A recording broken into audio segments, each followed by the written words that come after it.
Okay, atong nga may nabi mga kaigalaan si Police Colonel Ilyas Hampaka gikan sa Police Regional Office 10. Sir, mayong hapon, and then unsa na tong kalihukan karon no na gitambungan ninyo diri sa Misamis Occidental? Actually, muna ni siyang institutionalization stage. Last stage na ni siya sa atong PGS na PNP Patrol Plan 2030. So, pagkamani, kung mahimo, kung pwede, kung maayo ang atong mga presentation, mga documentation, ang Misamis Occidental o Sami City Police Station, ma-institutionalize na siya.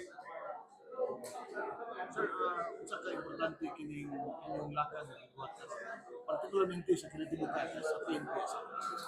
Actually, kini siya, nagikan, upat man siya ka stage.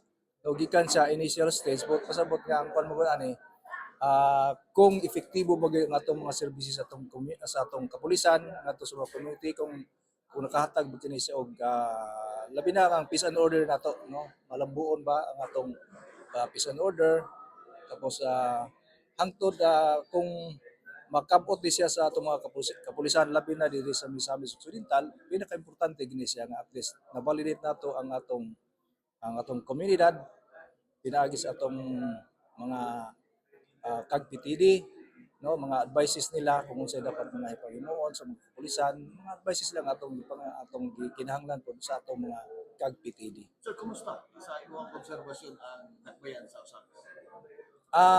Actually, taga dinis naman ko dugay naman ko sa Misamis Occidental. So, naobserbahan mo ginaka ang Misamis Occidental ako na kay sa dako kay kabaguhan sa mga previous years nga gikan sa akong pag-assume diri o pag-assign diri sa Misamis Occidental from 2000, I think 2003. Dito pa sa Misamis. Dako gigay kalainan kaniadto. Gani sa una na-assign ko Chief of Police sa Tangub City. Mga 2 times ko na chief police ato. Grabe ang mga criminality at the same time kanang dito malikayan kanang mga drugs pwede daghan na gid dinhi. So karon layo na kayo, daghan na kayo, dako na kay kalainan na karon mga development sa atong probinsya sa Misamis Occidental. Kita na ba nato sa importante ang collaboration, stakeholders sa community and the local government unit? Yes, dako gyud kay importansya ang atong cooperation sa atong community, sa mga stakeholders nato, no, in terms sa pagpalambo sa atong sa probinsya o labi na pod sa pagpatuman o pagpaubos kung dili na ito ma-fully mapawala ang kriminalidad, at least nga malisen gid ang criminality sa probinsya. Labi na dili sa Osamis City kasi ang center ang Osamis City. So ang sa atong mga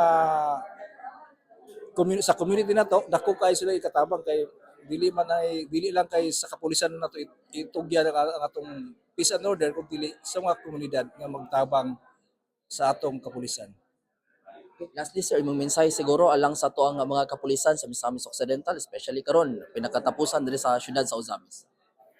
So para sa atong kapulisan dinhi sa Misamis Occidental, ipadayon na nato ang atong collaboration with our with the community sa atong mga stakeholders kay ang atong mga stakeholders ang mga komunidad mo siya gahatag nato og kanang mga impormasyon para sa kalambuan labi na gid sa peace and order dinhi sa Usami City og sa tanan sa tibok probinsya na sa Misamis Occidental.